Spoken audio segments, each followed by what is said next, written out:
This is Sean Sport in podcast form. Let's tip our hats to a great performance over the weekend when Mitch Marsh went berserk and hit 177. Obviously, he had to fly home to with the passing of his grandfather in recent times. Went back to the Cricket World Cup and against Bangladesh went bananas, Nat. Yeah, got him across the line. It was a big run chase too. It was over 300. Yeah, over 300. Oh, not like India, who last night put on 410. Mad. Oh, the Netherlands were no chance in that little game. Dutchies are like, oh my God, what happened? Yeah, but Mitch Marsh, congratulations. A great performance. And off the back of everybody talking about Glenn Maxwell's 201, that's an astounding performance, 177. Yep. The other team I want to recognise this morning is the Perth Wildcats. I've been on their case so far this season because they've been playing crap for the most part. They've now won 3 in a row. Their Bryce coach, is back, baby, and Bryce that's the difference, isn't it? Yeah.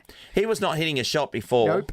And I'm sure that I'm seeing the tweet from his partner that a lot was to do with the choice of shots that were getting taken throughout the season so far.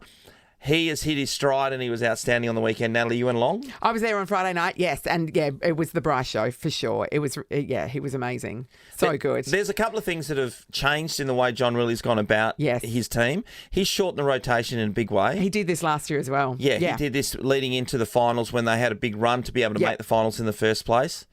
I'm not sure how this really is going to work throughout a long season. I know. I mean, it gave more court time to players like Keanu Pinder, who did have a ripper. He played an excellent role as well. But Corey Webster sat on the bench the whole time. He didn't play the last game either. It's like, well, he's out of favour. Clearly, he's out of favour, as happened to Mitch Norton and Todd Blanchfield last year.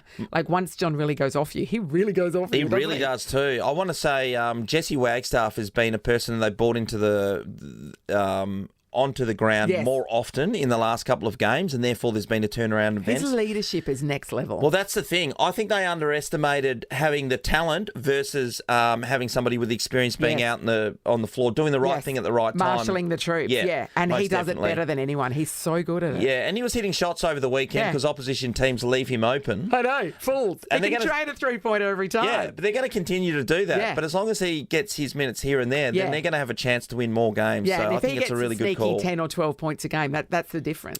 Yeah, most definitely. And we spoke about it off air a bit, but over the weekend, or yesterday in particular, I went up to Lake Leschenoltia and did a 3.2k swim in the lake.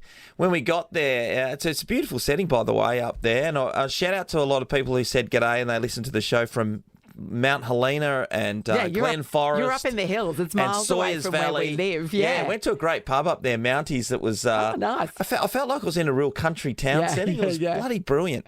And anyway, we swam this course, and before we started the course, they had a lot of buoys set up that were out there, so you know the markers when you're swimming around.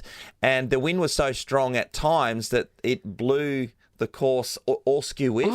So they had to postpone the start of the race because they were just trying to move the boys back in. Because we were at the Ronald McDonald House Ball on Saturday night, and then you had to get up early to go up to this swim Sunday morning. And then they delayed the start, so you could have had a bit of a sleep in. Well, that was the thing too, and you had to be there to register. I could have easily been at home for another hour or so, which would have just done the world of good. I woke up at 10:34. I can't believe that. You absolute bitch. I would have loved that sleep in. It was so good. God. To the guys that my sister-in-law Claire did it for the very first time. She swam 3.2k, so I take my hat off to her. Outstanding effort. And to all the team that I swim with, they're called the Positive Swim Squad, led by Kynwyn Roberts, who does an amazing job. Kynwyn swims to Rottnest for a warm-up. Hasn't she swum to Rottnest, done a tumble turn and swum back again? That's her, isn't it? Yeah, that's her. And she was actually training before COVID once to do the four over and back. And she swum around Rottnest. Kynwyn, that's not normal. Great job, Kynwyn. Keep it up. That's what an amazing woman. Sean Sport is a Nova podcast. For more great comedy shows like this, head to novapodcast.com.au.